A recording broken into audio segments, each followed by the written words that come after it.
नमस्कार, किचन 705 मराठीमध्ये आपलं खूप खूप स्वागत। आज मी शकरकंदाचा हलवा करणार आहे। हे बघा, हे आधी स्वच्छ धुवून याची साल काढून बारीक छोटे छोटे असे चिप्स करून घेतले। तुम्ही वाफवून पण घेऊ शकता। विलायची पावडर, खोबरा किस, सुका खोबऱ्याचा किस आहे, अर्धी वाटी साखर आणि थोडे ड्रायफ्रूट। हे बघा, अशी साल काढून वरची साल काढून घेतली आधी आणि छोटे छोटे चिप्स करून घेतले। हे बघा, पूर्ण साल काढून घेतली याचे असे छोटे छोटे असे पीस करून घ्यायचे, एकदम छोटे छोटे।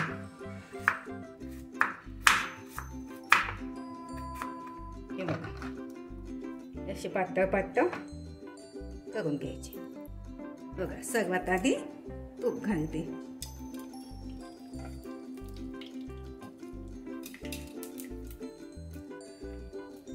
चिप्स, पूर्ण चिप्स घालते।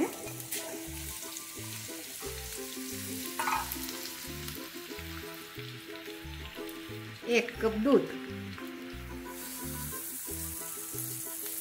हे बघा, असं मिक्स करून घ्यायचं पूर्ण खालती वरती।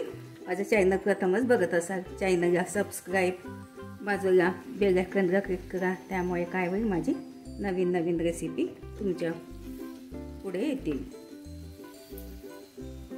हे बघा, चांगलं मिक्स केलं खालतीवरती।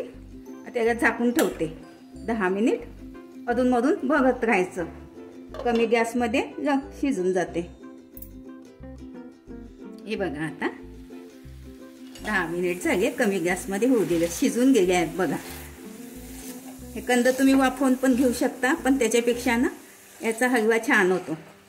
दुधामध्ये थोडं वाफवून घेतलं, छोटे छोटे चिप्स करून घ्यायचे, छान मॅच करून घेते। हे बघा, थोडी साखर घालते। कंद गोड असते, जास्त साखर लागत नाही याला। अर्धी वाटी घातली मी खोबरा किस, विलायची पावडर,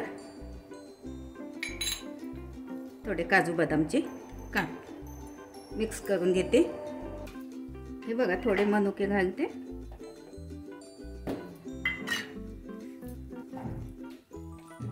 हे बघा, झाला हलवा तयार।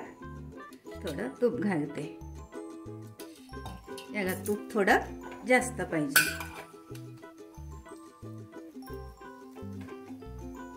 हे बघा, छान झालं, आता रेडी।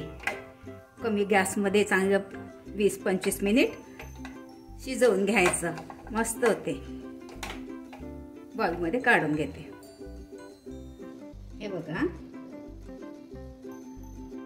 काढून घेतलं कढईमध्ये।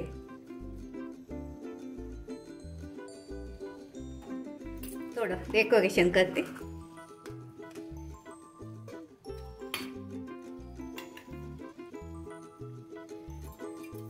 वरून थोडं तूप घालते।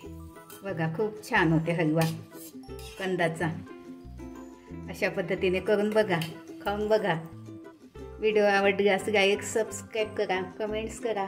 मस्त खा आणि स्वस्त राहा। धन्यवाद। भेटू पुढच्या रेसिपीला, तोपर्यंत नमस्कार।